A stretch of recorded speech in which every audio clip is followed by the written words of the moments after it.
Write the number of numbers that can be formed using all 4 digits 1, 2, 3 and 4. So we know that number of permutations, that's arrangements of n different things taken all at a time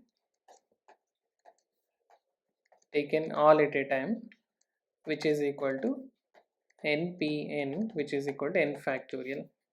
So here 4 digits are given, so taking all the 4 digits and writing the number of numbers. So here number of numbers formed by using all 4 digits, means it's a 4 digit number you will get, and none of the digit is 0 here. So using all 4 digits,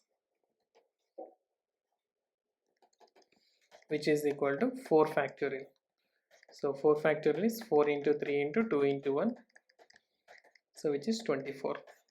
So the answer is 24. Okay, right? Thank you.